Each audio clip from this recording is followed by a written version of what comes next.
Hey, hello, hi, welcome to and or back to the EquiTheory podcast. I am your host, Jill Treese, a silly, goofy equestrian who is here to talk about a lot of things today. I have so many things, and it's going to be all over the place, so I hope that you have buckled in and you have your phone locked so you are forced to listen to this. Maybe it autoplayed, and that would be great because now you can't change it. Your hands are preoccupied, you're busy. We're going to talk about things life and horse today. Are you in for it? Are you good? Are you ready? Okay, let's go.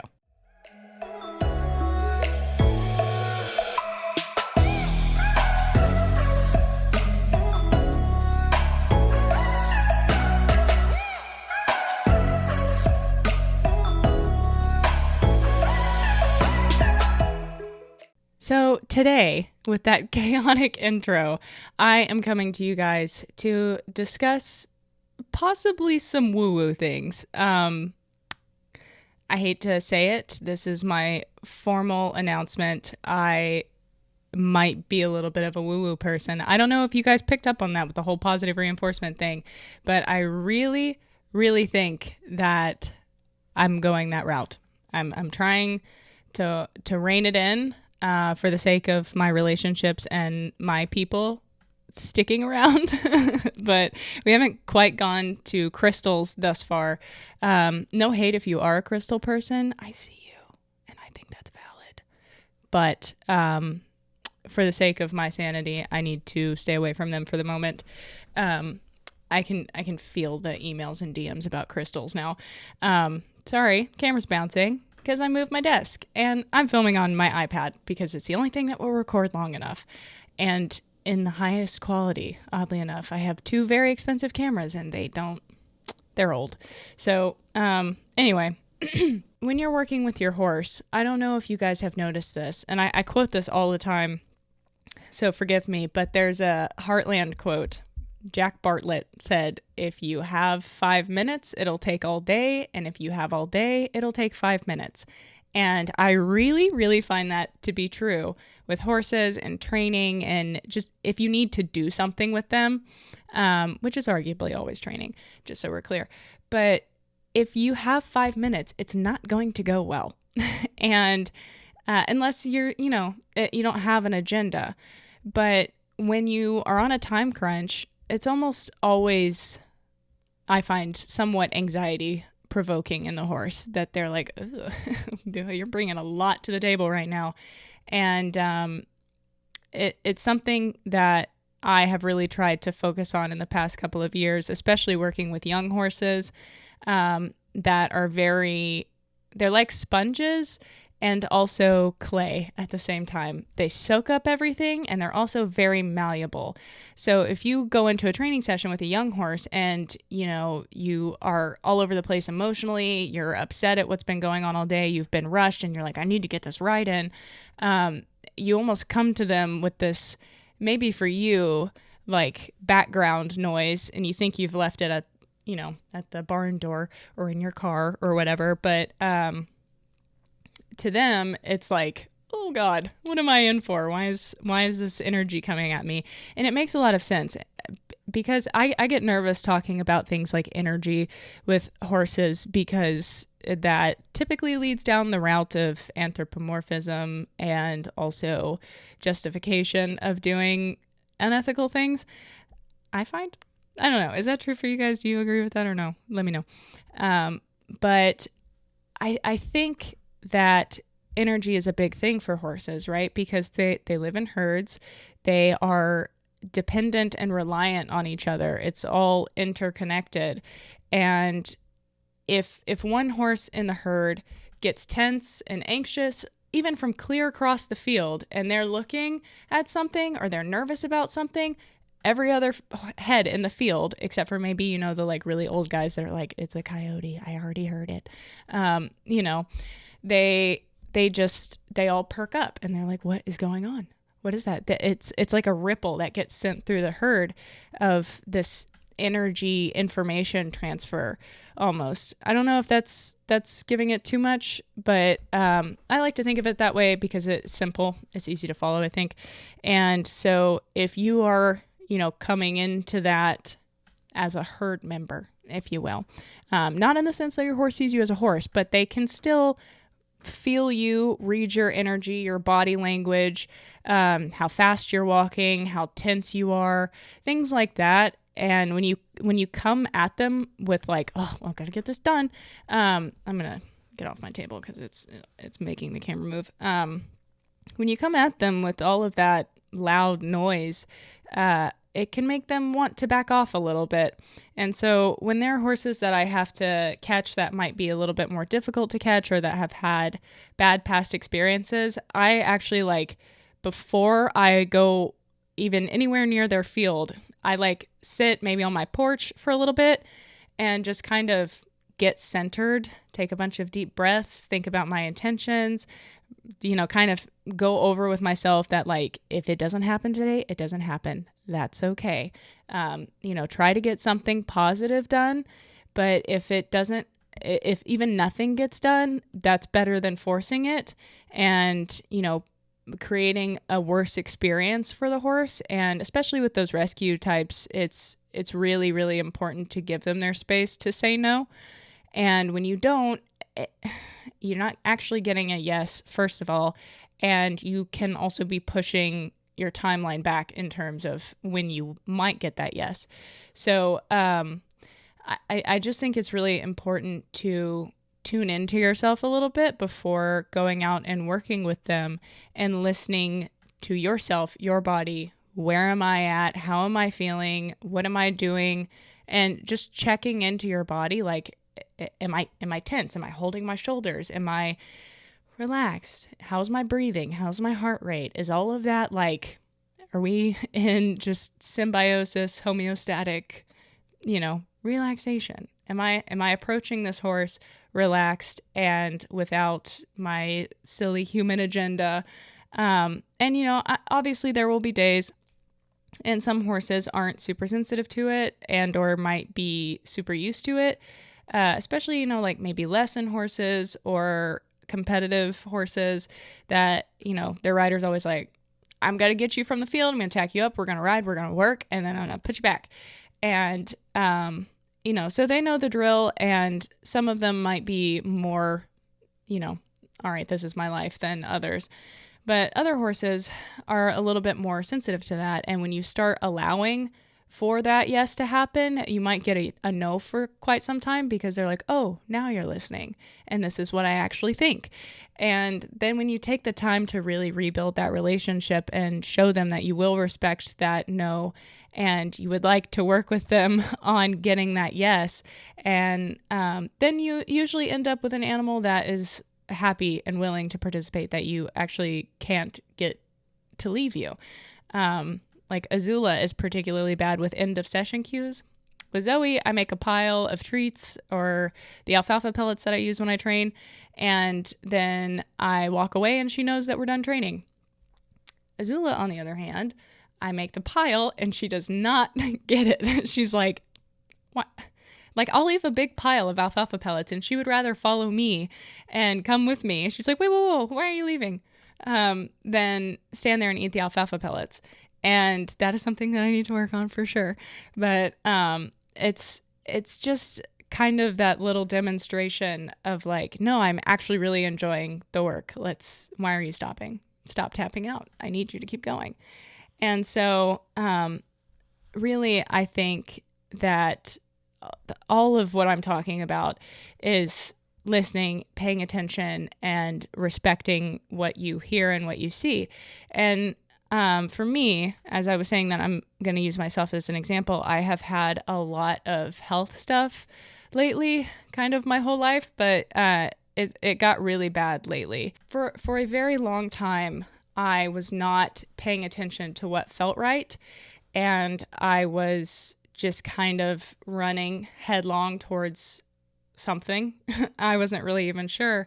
For example, my friend and I are both in the same program at my college, and we did undergrad together in psychology, and both of us graduated a year early, and then we got into the graduate program, and we were like, how fast can we do this? Like how many hours should we take, and how much is going to be too much? How much is enough and whatnot? And finally I looked at her and I was like, do you know what happens after we finish this program? Like we actually have jobs, and we'll be giving therapy and counseling to people. Is this really something to rush through? And what are we running towards? Being like half educated as a counselor, and like then you're thrown into the big world. And I have been told my whole life that school is the best place to be, because you don't have, all of the regular stuff going on. Everyone gives you a pass because you're in school still. And they're like, oh yeah, focus on your study. School comes first. And so for us, it was like, why are we trying to get through this so fast? Why am I rushing so hard? Why am I stressing myself out to no end and trying to get this done so fast? Like, and that was kind of like the first wake up call that I had. And I dismissed it because I was like, nope, this is what feels normal. And I've had many conversations with her since about that sort of tendency, because for a very long time, I have been somebody that runs on stress. Cortisol is my drug of choice. And I told her so many times, I was like, I don't know who I would be without anxiety. And like, not in the like crippling, can't leave your house type, but in the, oh my God, I have to get things done. And I think a lot of that comes from the ADHD and procrastination, the perfection paralysis. And it's like I depend on the anxiety and the stress to get things done. And somewhere along the way here, I've realized that that is not how I want to live my life. And I thought it was fine because I live in America and I am supposed to be productive. And if that is the way that I'm productive, that's the way I'm productive. And beyond that, it went deeper, that like, who am I without being stressed and neurotic? Like, who is Jill Treese without that? And I was very afraid to look at that. It physically made me uncomfortable to think about like relaxing and taking a breath. And, I want to talk about some people that have been really influential in my life and on this sort of journey. If you guys listen to the Come Along for the Ride podcast, there's a lot of really awesome interviews on that podcast. Tracy Malone has that energy, and she did, I'm not exactly sure what, but I know that she did equine assisted counseling therapy, something to that effect, and has that very like, yeah, that's amazing. It's beautiful. Like, you can just tell those people have a deep appreciation for life. They have this underlying like vibe of calm contentment, like everything's gonna be all right, and just like no stress. And I'm sure that they experience stress and pressure and get anxious and riled up, but for the most part, their like baseline is just like, I'm good, And the other one is Warwick Schiller. I listen to his podcast pretty regularly. I go in spurts. I'll listen to like 8 episodes in a row, and then I won't listen for a couple of weeks, and then I'll do it again. But he has that energy.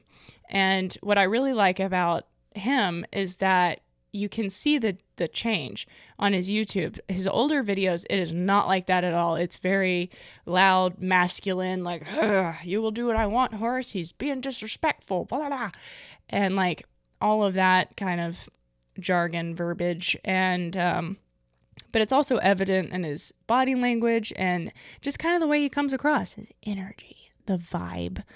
And now, in recent episodes, he's talked a lot about mental health and his journey, and I really appreciate that because it's also really cool to see in a cowboy archetype. You know what I mean? Like, you just wouldn't expect that, and I really, really respect him for that, because I can't imagine that that's easy to do, especially, in talking about how hard it was to deal with, learning how to have emotions again and display them as a man. And society says no emotions for everyone in different ways though. For men, if you have emotions, you're weak. For women, if you have emotions, you're a woman because we're hysterical. So we just, as a society, collective, globally, just don't like emotions. There are some that do really appreciate them and honor them. And that's what I'm moving towards, because honestly, I've spent my whole life making fun of things like woo-woo and, emotions. And every time I get sad or upset, I'm very quick to make a joke and like try and lighten it, because it when I'm talking to other people and I'm crying per se, I make jokes because I can tell they're uncomfortable and I'm uncomfortable. I don't like it. We don't like dealing with it. And so avoid, make everybody comfortable. People please. And so in learning how to sit with emotions and feelings and thoughts and just kind of observe them and be with them, and then, start processing and letting go without just being like, well, that was stupid, or, I'm just overreacting or invalidating in this way or that way. All of those things just limit connection in so many ways. And it can be really hard to do, especially when you're putting yourself on the line and in the hands of others who might also not know how to react or might also be uncomfortable with that. And so, I just think, I think a lot of Warwick for that. Warwick. It's hard. There's another W. It confuses my brain. But I think he's great, and he really represents that same energy. And he talks about how it affects horses. And that's really what I started to pay attention to, because, I'm a positive reinforcement trainer, science-based, whatever you want. I know that skill set, but at the same time, like I talked about in the last episode, I'm a little bit uncomfortable doing training right now, like, outwardly advertising like training services, because I feel like I'm still trying to figure out where I fit in. Not necessarily that I need I'm science-based, I'm connection-based, I'm natural horsemanship, I'm positive reinforcement, I'm clicker training, I'm traditional, not that I need a category or a label, but for me, I want to know how I'm approaching training. I can give people advice and I can break it down really well with positive reinforcement and the step-by-step shaping plans, training plans. I can do that all day long. But for me, I feel like approaching it from a super purist scientific standpoint is great. You can get where you need to go with that in most cases, and you can get your goals accomplished, but sometimes the goals aren't everything. And yes, the horse needs to know how to stand, tie, halter, load, stand for the farrier, take shots, all of that sort of thing. And that requires training. And not that, I'm not talking about just sitting in the field with the horses. What I'm talking about is finding my own path, what feels right and authentic to me. And maybe a better way to put this is positive reinforcement and clicker training feels like 70% of it. That feels like the method. And I'm looking for the other 30% that feels like is missing, that I'm finding, is that relationship and the energy, the connection. And because it's kind of, in my opinion, it's kind of undeniable. Horses are freaking magical, dude. There's something about them that is so different. Yes, they're goofy, silly, wonderful creatures, and they have quirks and they have flaws, but I think that that's a part of it. And they really bring out something in us that I think is truly unique and something that only horses and animals can do, but specifically horses. And so what I was talking about with Azula, she really had something that I was missing from the moment I met her when she was 5 months old. She had this self-assuredness and, a big middle finger to anybody who was not, gonna respect it. And I respect that. And I think that's why we clicked, because I was back then I wasn't thinking about this sort of thing. I was clicker training, step by step by step. How do I do this? And something about that feels a little bit mechanical and detached. I want to be very clear when I say this. I don't think that clicker training is mechanical and detached. I think that only approaching training and interacting and working with horses with a method is a little bit mechanical, just like I would with traditional training. If you go out and you grab your horse and you tack them up and you put the lunge line on and you do that and you do the side reins and then you get on and you use your spurs and or you don't and you just ride around and you have like, we need to go through this movement, we need to practice our dressage test, we do this at X, we do this, it just feels a little bit like mechanical. And something is really appealing to me about that element of like connection. And that's why I would get so frustrated listening to Warwick's episodes and watching some of his videos, because there wasn't training happening. And it was just absolutely baffling to me, confusing, and I needed the answer. Much like I did when I first saw Adele Shaw, the willing equine, and how she approached training. She's another one of those people that just has this like sense of like, I'm good, I've got it, like very soft approach. And when I first saw her doing clicker training and doing all of this stuff that I could not get my horses to do willingly, I was like, I need to know everything about that right now. And so that's kind of one of the wonderful things about the mind of Gil, is that I get hooked on things, fixated, hyper fixated, if you will. Any of my neurodivergent people out there, you feel me. But yeah, so like I just kind of want to explore everything. And I was very quiet about it at first because I was like, and the Discord patron members, they know. But anywhere else, I was like, I kind of am known as the positive reinforcement girl. So I don't want to start getting woo-woo, because I feel like when you start talking about relationship, connection, like, unless it's in terms of what positive reinforcement does for those things, like, you know, you create positive associations with yourself. Now your horse likes you, like those sorts of things. But talking about how things can happen outside of strictly reinforcement punishment, out of the quadrants, how things can still happen, it starts to give positive reinforcement a bad name, I think, because positive reinforcement is already labeled as the tree hugger, woo-woo, crazy cat ladies in horse incarnation.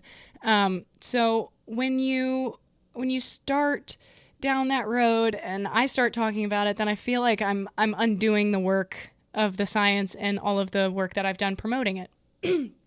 Sorry, my voice started sounding weird. But you know what? This is my freaking podcast, and I am one trainer, and all positive reinforcement trainers are not the same, and many of them are very anti-woo-woo because they like science, and I'm one of those too. Why not both, though? I am the little taco girl, the two tacos. Why not both? That's how I feel.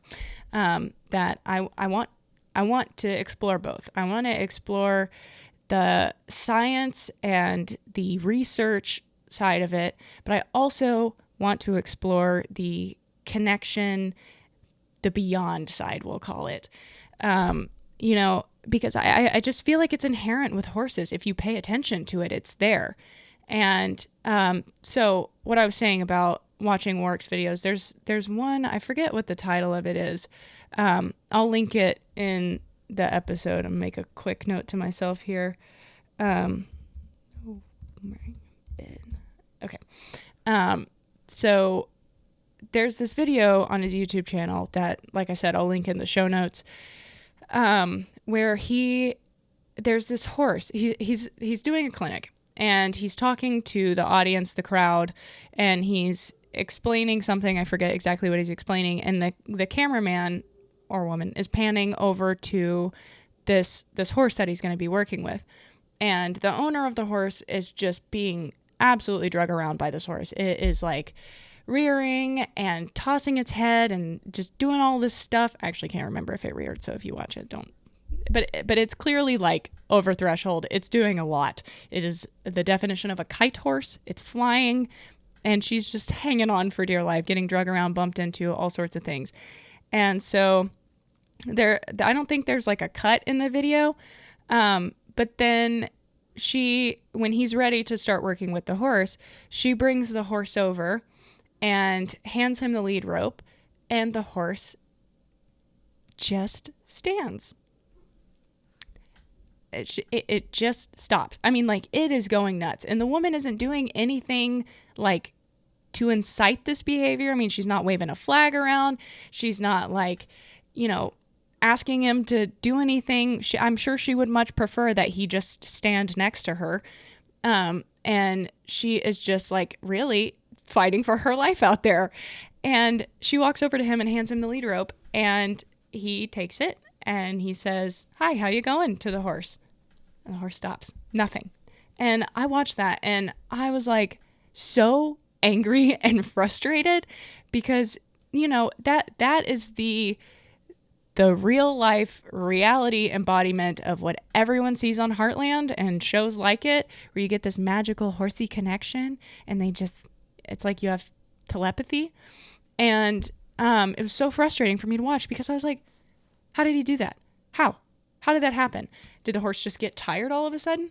No, that is not what happened. The horse, he just was there.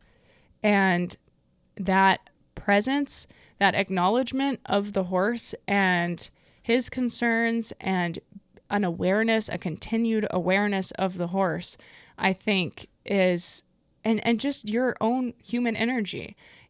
I have been many times that owner that is being drug around by their horse, that is embarrassed to no end because they absolutely cannot handle this beast at the end of their lead rope that is just absolutely losing its mind and is so rude and disrespectful and like, wow, I can't believe she lets the horse act like that. It's like, I'm trying not to. It's not happening though. It's a horse. It will do what it wants.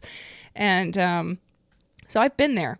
And I'm sure that her energy was very anxious and loud and oh, what's happening? This is embarrassing. I can't handle my horse. Look how bad he is. And I don't know how public speaking, Mr. Warwick is like, okay. And like just able to tune in and be that present with the horse. I really think that is, that's the only thing. If you guys have seen that video, please comment below and let me know what you think changed. And if you can tell a difference. And, so I don't know. It was insane to watch because that was like the first moment that I was like, now I'm confused. And I hate to admit that because I really, really don't want anybody to walk away from this and be like, see, positive reinforcement isn't it. I think it is. I still think it is. I think it is the best way. It is the best way through science. And it's the easiest to apply. That is ethical, if that makes sense. Talking about stuff like this is not super easy to apply. And that is because of another thing that I learned from him, Warwick, is that a lot of those changes that need to happen in order for the lead rope to be handed over to you and for the animal on the other end of it to relax around you has to happen away from horses usually. It is something that has to happen and come from you personally and who you are and settle some of those things. It's kind of like, I would imagine showing up to an airport with a million bags of luggage. People are probably going to roll their eyes at you and be like, oh my God, really? And whereas if you show up with like a backpack, they're like, send you through security. You're quick. That was easy. Awesome. And if you show up to riding, or to working with your horse with a bunch of baggage, they're going to be like, oh, this guy again. But if you show up with, a light load and are just happy to be there, it's more pleasant to be around. And I get that. And I also want to clarify that I think that horses are really good for dealing with your baggage. Number one, they are so patient, they are so forgiving, and they are magical. They are healing, all-powerful beings, honestly. Why don't we worship them? But like, they're good at healing it, but it's not their responsibility, if that makes sense. Let that sink in. It's not up to them to fix us. And I think a lot of people in the horse world, and just people in general, struggle with a variety of different mental health issues. But most equestrians that I meet either struggle with anxiety, depression, ADHD, neurodevelopmental disorders, things like that, all the labels that we put on them. And as somebody that is studying clinical mental health counseling, I am very aware of those things. And so when people say that, I'm logging it. Of course, this is anecdotal. But I do think that there might be some truth to that horse girls are crazy meme. But not in the sense that any of those issues is crazy. You know what? I don't need to qualify that. You know, I don't mean that. But it's just like, it's not their responsibility. And they help. Yes, of course. But it's similar to what I'm learning in therapy. It's not my responsibility as a future counselor to fix someone. My responsibility is to facilitate someone else helping themselves and achieving the life that they want to live on their own terms and not according to what I think that they should be doing. It's up to them.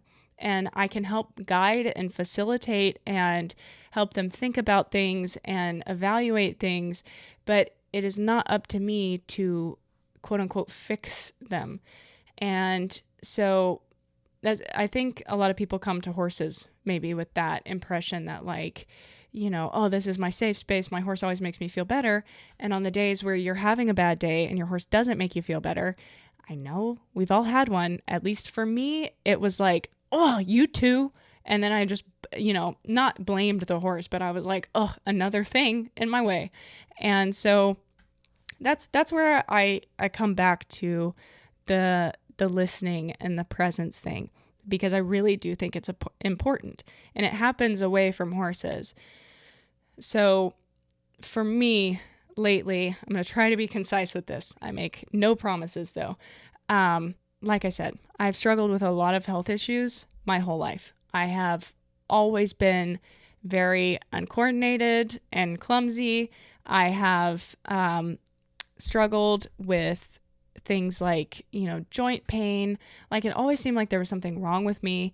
As a kid, my immune system was absolutely garbage, like so bad. I was sick all of the time. In 5th grade, I had strep throat 5 times. I missed the first day of school because I had strep. Constantly just sick. Every year I got the flu, and like nothing seemingly could help. And then as I've gotten older, I did 5 years of allergy shots, if that tells you how bad my allergies were. And that did help me to stop getting sick so often, but I was still like always had some issue.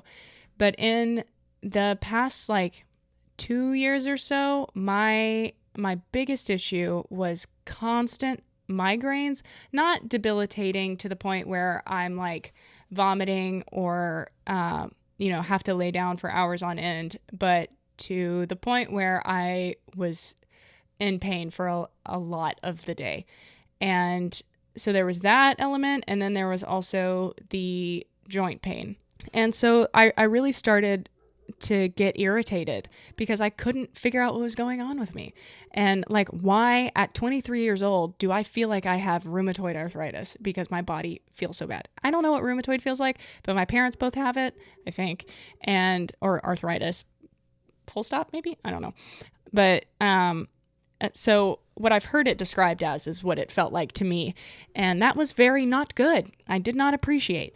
So I started going to different doctors and talking to them about what was going on and just couldn't get an answer. And this is where things get a little muddy for me because I said earlier, I'm not a scientist, but I am what I would call an armchair scientist, where I need the answer to everything. I want to understand all of the things.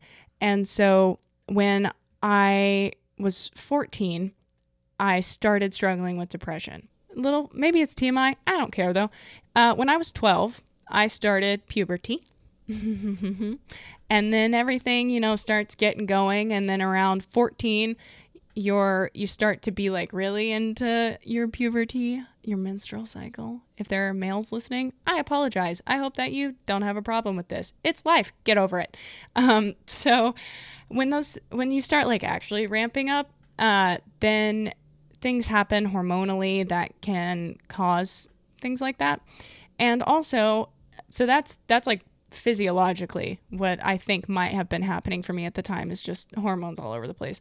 But also, my diet, garbage when I was younger. so bad. And I blame my diet for a lot of things. And my parents tried. They really tried. They tried to get me to eat healthy, and I wouldn't do it. I've been a picky eater for as long as I can remember. I would rather starve than eat anything that looked or smelled weird to me. And so at 14 is when I started rethinking religion. Raised in the South, the Bible Belt, and I was like, hey, maybe this isn't my thing, and started diving into all of that. And then I really felt like I found myself in being like, I don't think this is for me. That was great. And it made me feel really good that I was like, yeah, this is a part of my identity that I am kind of taking control of for myself here. The only problem was, it felt good personally, felt very bad socially. Everyone I grew up with was very much Christian. And, when you're in high school, you're kind of, I'm trying to think of a polite word to use here, not the nicest humans, or the most emotionally intelligent, developed. And so when I would tell people, I would get like so you have no morals? Right. Okay. Well, that's nice. I'm glad you think that. I actually do. I got a lot of them from the religion that I was raised in, but also I evaluated them for me, myself, and I personally, and decided what I think feels right for me, and I'm happy with that. It was a dark time because all of a sudden I didn't fit in anywhere, and I was kind of isolated. I had friends, but like, I couldn't really be me, And so there was a lot going on in early days, high school things. So I finally got to this point when I was 16. And again, might be TMI, just warning, that I got on the birth control pill because I had some rough acne going on. Actually, first I was on the Depo shot, and that was not good because it was not good. I got so depressed on that. And so I think it was about 17 that I got on the pill, and I was good. My acne cleared up for the most part, and I was chill. However, I would still go through really intense phases of depression, and it felt like it didn't, like sometimes obviously there was a cause, but at the same time, there were a lot of instances where it didn't have a cause. It just felt like it came on. And then we're fast forwarding up to pretty much the past 2 years. About a year ago, my acne started getting really, really bad. Like I had popcorn ceiling for a forehead. It was just so textured and bumpy and awful, and I hated it. And so that was causing a lot of insecurity and issue for me. I had been going to see my dermatologist because I had also struggled with eczema my whole life, which, if you don't know, is an inflammatory skin condition. And my mom had tried to tell me at one point that might mean you have a gluten intolerance, and I ignored her because I was like, that is dumb. It means I can't eat the things that I want to. So no, I don't. And so I'm telling you this journey. I promise it's coming to a head here. But I fell down the YouTube rabbit hole. I watched every single one of Hiram's videos, and was just obsessing on TikTok. I spent so much money on skincare and, makeup that's better for you and all of this stuff, but it just wasn't getting any better. And then so I changed dermatologists, and she was like dead set on putting me on Accutane, and like, no tea, no shade. If you have had Accutane and you liked it, good for you. I am terrified of it. And so I was like, you know what? I'm just not going to do Accutane. And she was like, okay, we'll put you on spironolactone. And so I tried that, and my skin started to clear up a lot. But at the same time, that is around when, my joint pain started getting really bad. And I was like, I don't know what's happening here, but my body is very unhappy. And so I'm telling this story to bring a point to the listening to your body and demanding answers and getting them, if, by any means that you can, if nobody else is cooperating or wanting to help you, because like my friends and family were supportive, but past a certain point when you can't find an answer and doctors are like, there's nothing wrong with you. Like I pursued the thyroid route. I was like, maybe I've got something wrong with my thyroid. That's why I'm tired all the time. That's why my joints hurt. Maybe this is it. And blood work, everything completely normal. The only thing that I have that ever comes up on my blood work is I test positive for Rocky Mountain spotted fever. I guess I got bit by a tick at one point, which is, I think, contributes to some sort of autoimmune issue, but like, not really. I mean, if you get it treated, like you'll test for it and you have antibodies or whatever, but like, there's not like some discernible fallout that I've noticed.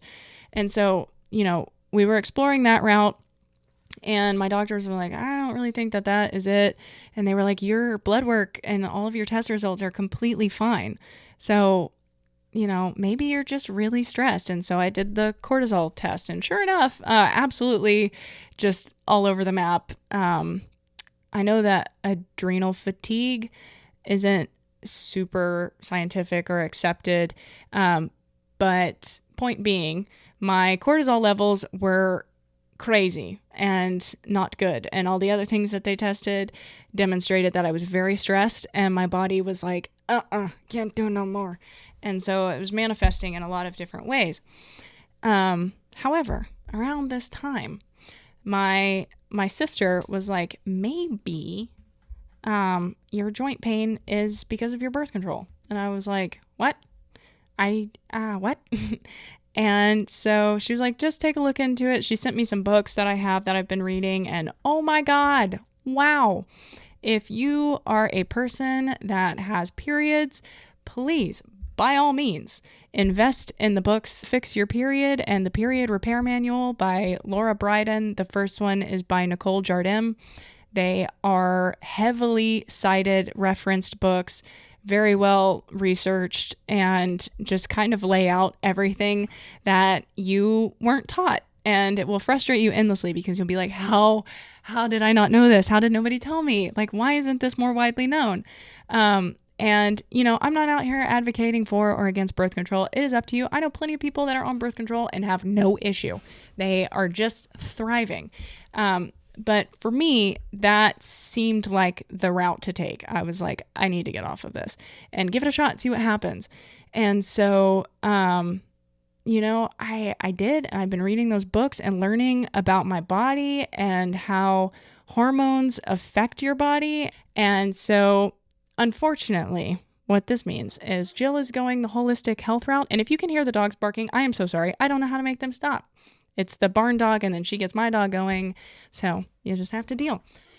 But yeah, so all of this means that like this whole time that I'm going to doctors and they're telling me that I'm totally fine and that and they're kind of like have this smug look on their face, like, silly woman, she's doing it to herself and she doesn't even know. It's all psychosomatic, all of these things are imagined. You're like just making up issues because you want attention, this and that. Like, I mean, I heard it all, and I was so frustrated by that because I was like, that is not what's happening. I'm not making this up. And I don't think it's a manifestation of like some, internal deep-seated inner child desire to be noticed and have attention, which I have a podcast for. I don't need that. Okay. So like, I didn't understand that approach. And I think it was just kind of a hands in the air. We don't know what to do.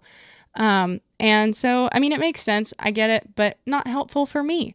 So I kept pushing because I knew that there had to be an answer. I got off of it, and then I started seeing everything. Like, first of all, I feel so much clearer headed. Like yes, I have ADHD and I'm all over the place and my storytelling is anything but linear, but I just feel clearer. I don't know if that makes sense, but I'd been on it for so long. I didn't know how like fuzzy and foggy things were. And I stopped having to take naps in the middle of the day. And I don't have that sense of depression. I might go through an episode again, it might happen, but like, I don't have this level of reactivity that I did when I was on it. And that wasn't something that I noticed right away. It's been upon reflection. Like when I would get into an argument with my boyfriend earlier on in our relationship, when I was still on it, he would, like, I would just get really reactive and like super angry and over the top and like just not how I wanted to be. And I was like, just not, I didn't feel good ever, mentally, physically, emotionally, nothing. And off of it, like, I don't get like super anymore. You know, I like when we get into an argument, I feel very level-headed and easygoing. And I'm like, okay, I hear you. Like, let's work this out. Like, I don't know. It's so wild how much I feel like it might have been affecting me and my mental health. And, you know, not all birth control is created equal, but I think for me, the right decision was to get off of it. And now what I'm doing, if you're wondering how I am avoiding becoming impregnated, is the fertility awareness method. It's using basal body temperature, cycle tracking, and all of those things. So it is rooted in science. It has a very, very high efficacy rate. It's not the rhythm method. It's nothing like that. It's just, you know, paying attention to your body's biomarkers for when you are fertile. So that's fun. And if you're not into all of that and you just listen to all of that, sorry. It's crazy information that I can't believe I didn't know sooner. And I was very frustrated and irritated by that. So I figured I would share that. And it's also in line with this journey, right? So I started feeling better, but then all of the things that my birth control had been covering all along, to be clear, it's hormonal birth control. And so everything that it was covering up, I got off of it and the spironolactone at the same time. And oh my God, my body absolutely lost its mind. Like, I was a little moody and emotional, but not unmanageable at the beginning of coming off of it. It's been, I think, like 7 or 8 months maybe now. And the biggest problem that I have been having is the acne. Oh my God. My acne is the worst it's ever been in my life at 23. It was bad at 14 when I got on it on birth control to prevent, and also, you know, other things. But like, oh my God, it is so absolutely terrible now. And like, I have makeup on and I'm wearing a hat for this reason, but you can probably see a little bit in my hairline and on my jaw. It's not good. There's a reason I'm facing this way, because that's pretty rough and like cystic, nasty, awful stuff. And it's to the point where like I don't want to go out in public, and I feel like I have to have makeup on to do anything or to talk to other people or to be on FaceTime with my boyfriend. I'm like, don't look at me. I don't want to look at me. And when he's here, he is absolutely, like, I feel like I don't talk about him enough, but this is supposed to be a horsey podcast. Not that I'm sticking to that. Boyfriend, so amazing. His name is Jacob. He is absolutely delightful. Honestly, a godsend. He is my favorite human and is just so supportive of whatever.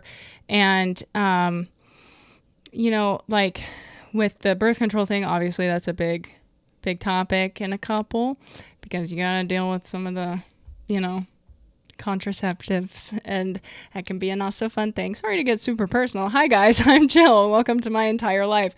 But he was like, whatever you feel like is best for you. If you feel like this is affecting you negatively, I am here for you. I will support whatever decision you want, and I want you to feel better. So whatever you think is gonna do that, let's do it.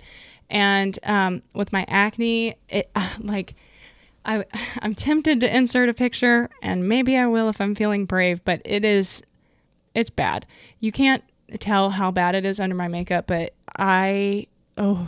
it's bad. It's really bad.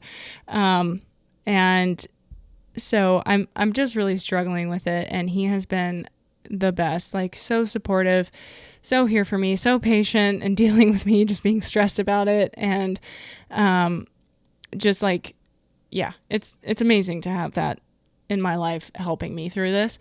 And never once has invalidated me or been like, well, maybe, you're not actually as bad as you think you are with like the joint pain. Maybe you're making it up, never been upset with me for complaining, like none of that. Just so patient, so understanding and good. And I love him. He's amazing. He's the best.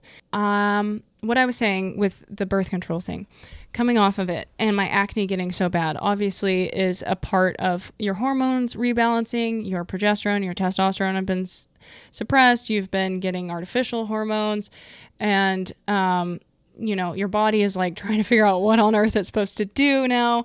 But yeah, it's something that I'm dealing with. I'm not like super upset about it. I understand that it's a part of the process, and it also is heavily revealing to me a lot of what I thought I was fine until my joint pain was getting really bad. But basically I had put a Band-Aid over a massive, massive leak, and like I had a lot more going on than I really knew. The eczema and the joint pain were like small glimpses into what's going on. But now that I've ripped the Band-Aid off, I can really see how much is wrong. And so I've done a lot of research, and I haven't completely solved the issue yet, obviously. But what I have learned is that I need to be on an anti-inflammatory diet. There is an answer. There are many people I've watched so many YouTube videos, listened to so many podcasts, read books, and it seems that the answer is eating well, having a good diet, and making sure that your stress levels stay low, and you exercise regularly. All things that I'm not fantastic at, and get enough sleep. So I'm really, really pushing myself to, right now, I am on an anti-inflammatory diet, if you will. Not a diet like in the lose weight, but like what I'm eating sort of sense. So what is the other word? Like nutrition plan? I don't know what to call it. But what I'm eating right now is strictly gluten-free and dairy-free, because those tend to be inflammatory foods.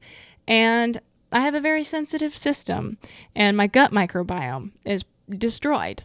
And so I'm doing a lot of probiotics and prebiotics and liver support for detoxing all of those nasty things, and making sure that I'm not eating things that are going to add to the inflammation, which I'm so bad at. Especially with the ADHD, we got like little to no impulse control.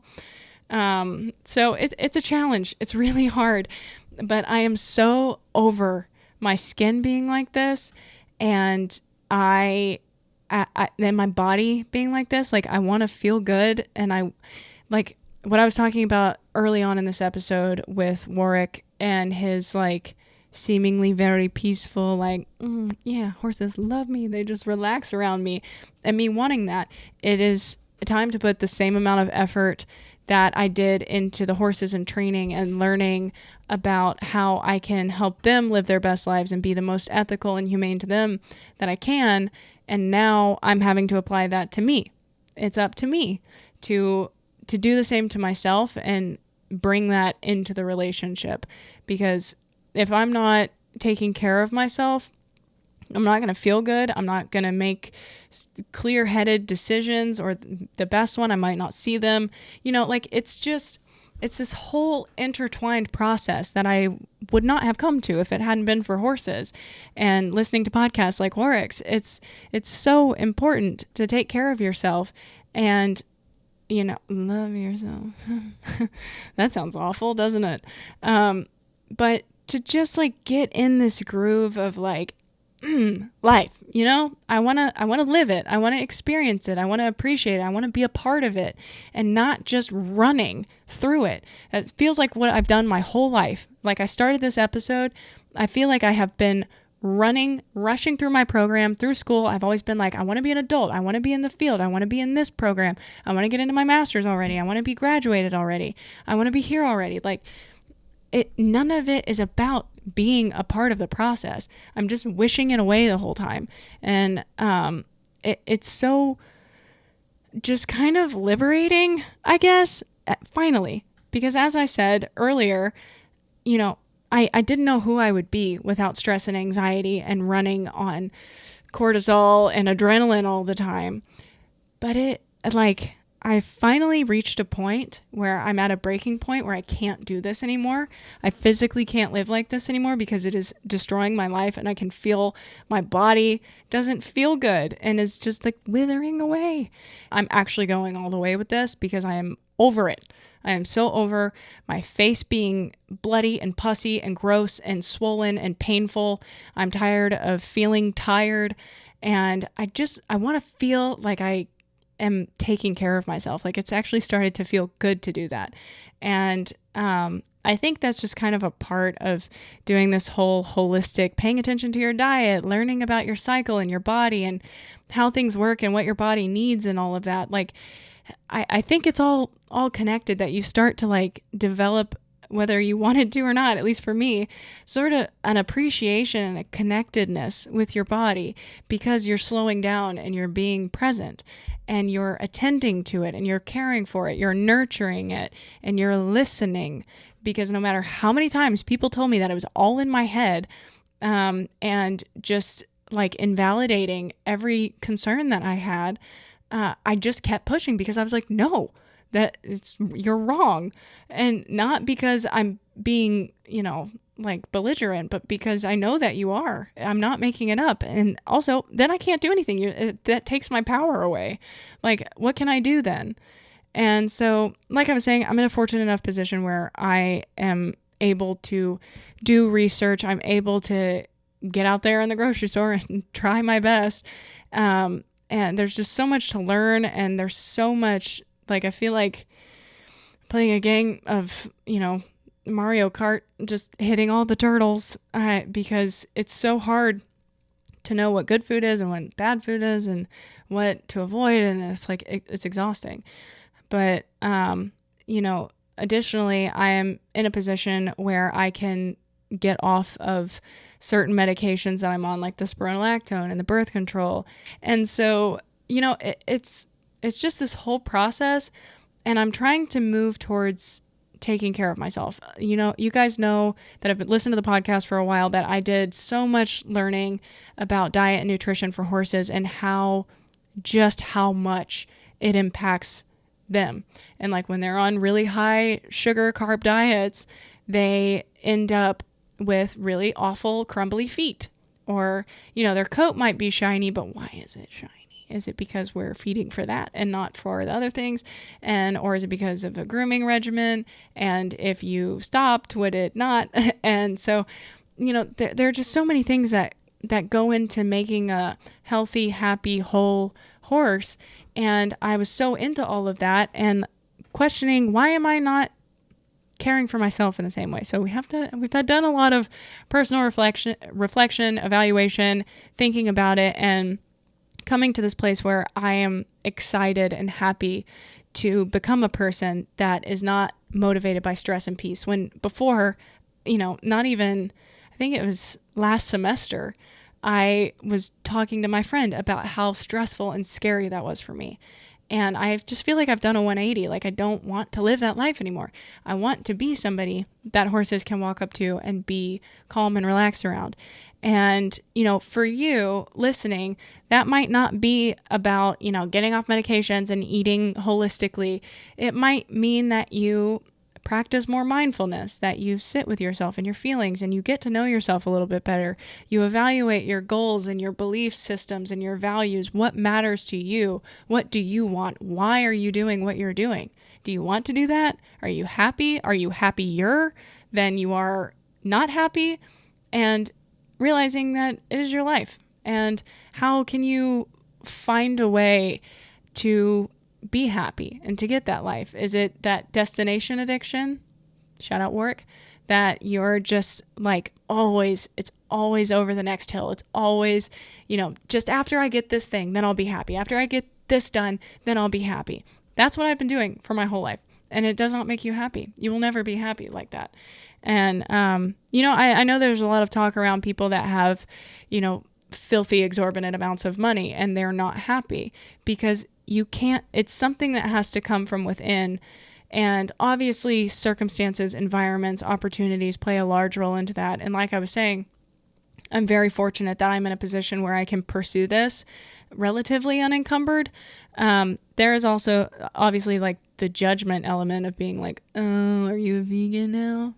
No, I'm just going on the gluten-free, dairy-free, which is also a big joke. People hate that, but it's an inflammatory food. Sorry. And so, it's just like, I feel really lucky and grateful that I'm in this position where I know not everybody can be, but I do believe, at least to some degree, I'm sure there are some circumstances where I would be like, well, yeah, obviously, it won't work there. But like, I feel like everybody has the ability to live the life that they want, or at least, let me say it this way. Everybody deserves to be able to live the life that they want, as happy and as authentically true to themselves as they can. They deserve to be loved. They deserve to love themselves. They deserve to know themselves. And that is also what I want for horses. I want horses to be confident in who they are. Like Danny. Danny is very insecure around people. I feel like he's pretty good with himself. He's still a little bit more wary than the other horses, but around people, he's very insecure, and he's only just now coming around, and we've had him almost a year now. And, but Azula just came out the womb like, this is who I am. And so that's what I was talking about. It's just like, I feel like I didn't know it at the time, but I was really drawn to that because that's what I needed. I needed that in a friend, Azula, and I needed that in an objective for myself, for what I wanted for myself. That it's time that I start pursuing what she has intrinsically, which is just beautiful. I mean, I could talk about Azula all day long because she is just so cool. She has this life and light and fire about her that she's just so painfully honest in herself and just awesome. I just love her. And she's amazing. And so for me, I feel like I'm more like Zoe, where we were both told what to do our whole lives. We were handed, this is what you should want. This is how you feel. That was the thing with like doctors. You don't actually have that. You're doing it to yourself. You're not actually feeling this way, whatever, or you're not actually upset, things like that. And so now Zoe and I are both on a journey of like, who are we? What are we without that? And, obviously it's a little bit easier for Zoe because she's a horse and I'm a human. And so I have to deal with still societal things. But for me, it's like, I can honestly sit down and evaluate, what do I want? What is good for me? What feels right to me? What do I value? Those things. And some of the ways that I've been implementing that more is, I have my planner, my digital planner, which is my obsession. I love it. It feels like mindfulness. I get all of the things out of my head onto paper and then I don't have to think about them anymore. And I also have done one whole journal entry, but I want to start that more because journaling has always seemed superfluous to me because I'm like, I'm already thinking it. It's in my head. I don't need to write it down. But honestly, when you write it down, you think about things more and you get to know yourself that way. And so that's what I just talked about is what my first journal entry was about is where am I at now? What do I like about that? What would I like to change about that? And what can I do to change that? What are some actionable things that I can do? Not just like be happier, like how? So journaling is one of those. Keeping my planner is one of those. Podcasting, stress-free, not worrying about like, I'm not doing as much as so-and-so. I'm not commenting enough. I'm not engaging enough. I'm not, my captions aren't good enough. My pictures aren't like just falling down a spiral of like useless stuff. None of that matters. I want to post. I want to share my life and my horses and my thoughts, and maybe it'll help somebody and maybe they'll relate. Maybe it'll entertain. I don't know. But that's why I'm doing it and I enjoy it. So why not? And yoga, integrating that, just spending time with my horses, branching out, watching shows. My latest obsession, Attack on Titan. I just get weirder. I always thought anime was so weird, full disclosure, and my formal apology to the anime loving community. I am so sorry that I judged you a little bit. I was like, that's weird. But also, I have Zuko the cat and Azula the horse from Avatar: The Last Airbender, which is like baby anime.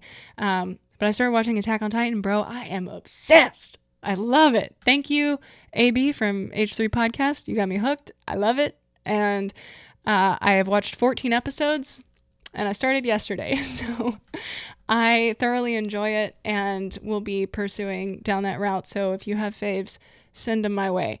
But yeah, I don't know. I'm really enjoying the new vibe of just owning who I am and finding that with a sense of like, why not? And fearlessness, I guess, bravery. It takes courage and bravery to be vulnerable. Thank you, Brené Brown, my dear. And if you haven't heard of Brené Brown, that's good. That's good stuff. You need to listen to it. She has a YouTube video I'll link in the show notes as well. But I listened on Audible to Daring Greatly by her, and it's about vulnerability and researching that. She also has one called The Power of Vulnerability, I do believe, which I'm afraid to read because I feel like I've looked in the mirror enough lately. I need a break. But yeah, so her stuff is amazing. Also, Meg Jay, she wrote the book, The Defining Decade, Why Your 20s Are Not the New 30s.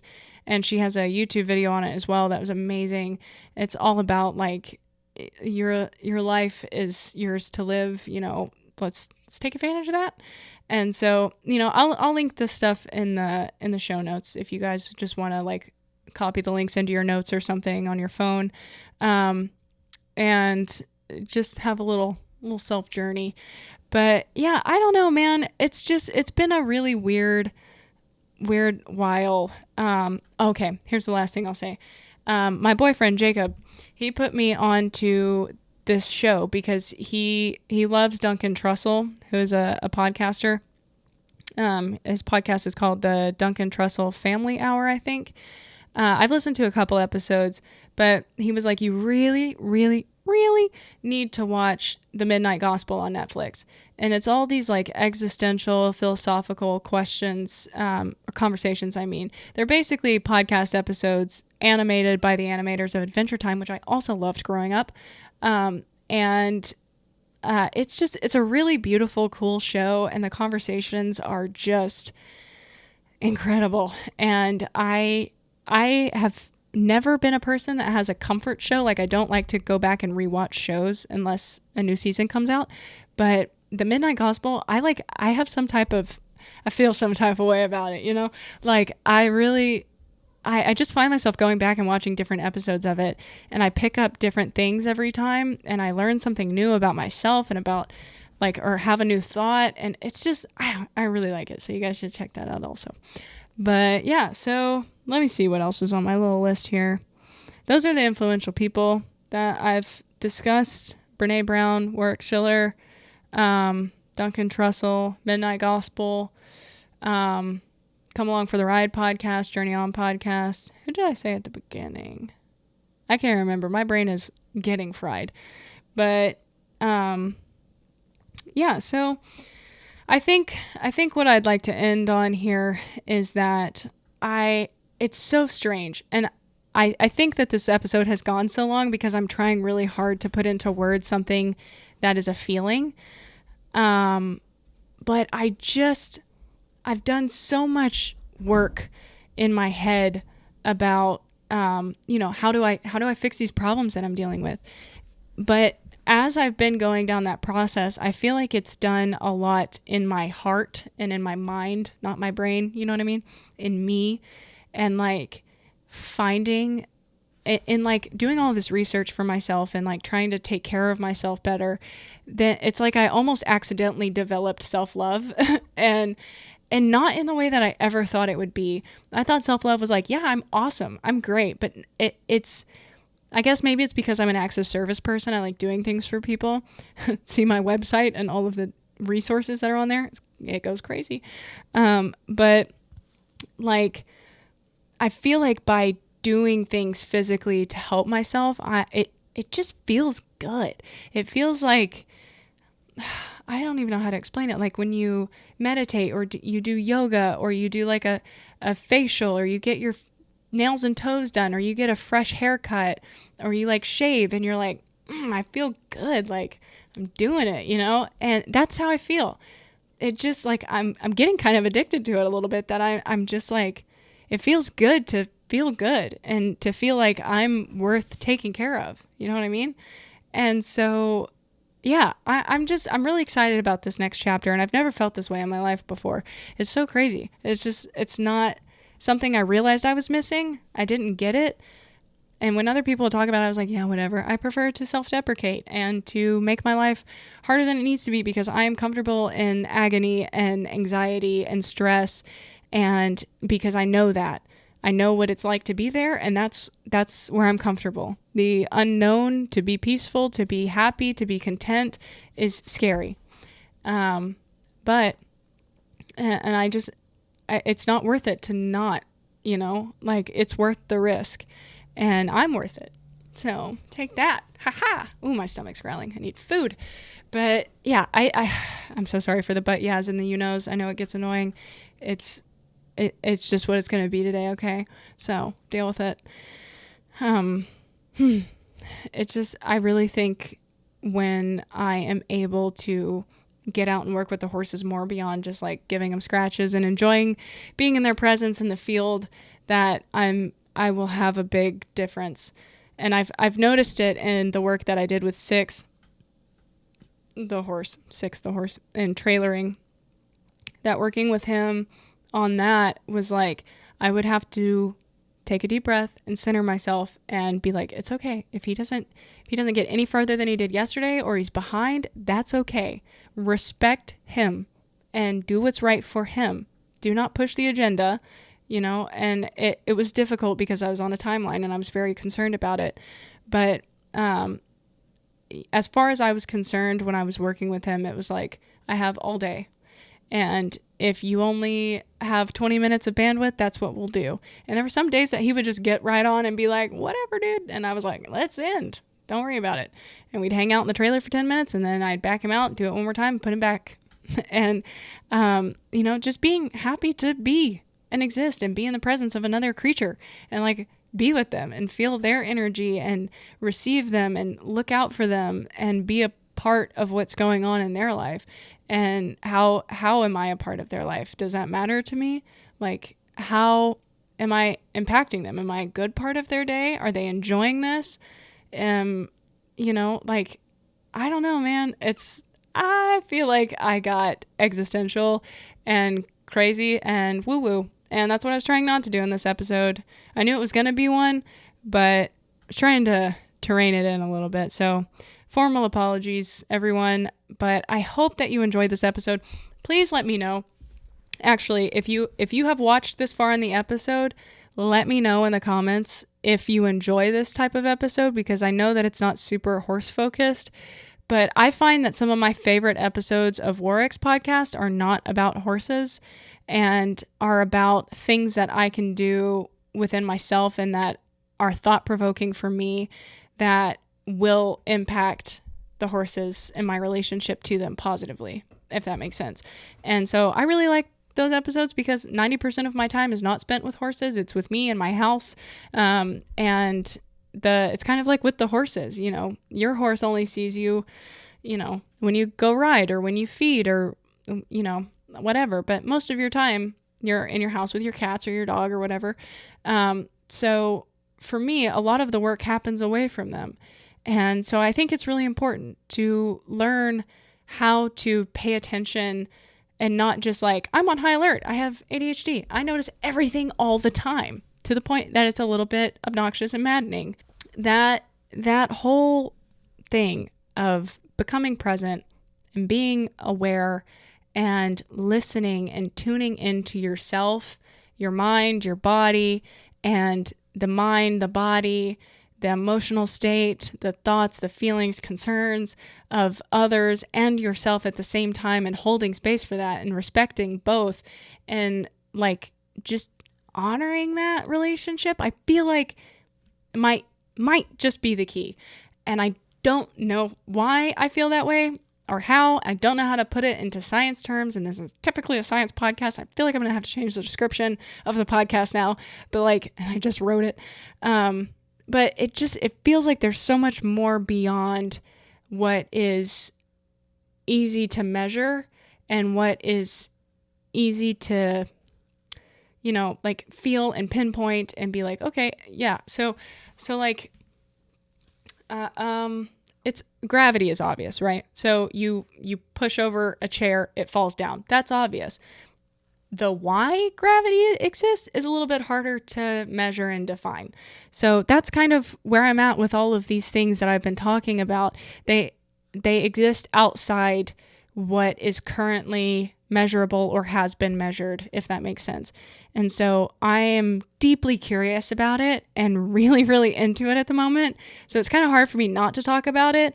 And I'm so sorry for rambling about my personal life and like the things that are going on with my health. But I feel like it gives context as to why I've sort of shifted into this perspective of like, what else is out there if I just open myself up to it and I'm not afraid of it and just to test it out. It doesn't mean in a year I could look back on this podcast and be like, yeah, I didn't agree with that. I don't agree with that at all now. That's not the way I see the world. That's not the way I see myself. Side note, I don't think that's going to happen. But I might, but the point is that I would be able to say then that I've tried it and that I opened myself up and I was able to explore new things. If I hadn't done that in the past, I wouldn't have found positive reinforcement, which has changed my life completely. And so now I'm just like, it's hard to want to be closed off anymore. I want to be open and vulnerable in my relationship so I can connect with my partner on a deeper level. I want to be open and experimental in my relationships with my horses because I want to see what's possible. I want their input. I don't want to like force a narrative or an agenda. I just want to see what happens. You know what I mean? Does that make sense at all? Am I just rambling? I'm very passionate about this at the moment. And I feel like that's what this podcast, the nature of it is whenever Jill's passionate about, that's what we're talking about this week. And I hope you guys enjoy it. Please let me know in the comments. Seriously, not just an engagement, interact. I would let you know if that's what this was. I do genuinely read the comments and I want to know what you guys think about the things. And if you've commented before and I haven't read it, I promise you, I'll read this one because I really want to know if you guys are on the same journey, if you like the same things. Like, do you listen to Duncan Trussell? Do you like anime? It's so weird. It's quirks. But like, are you on the same path? Do you feel the same way? Do you relate at all? Let me know. I want to have a little chat in the comments, okay?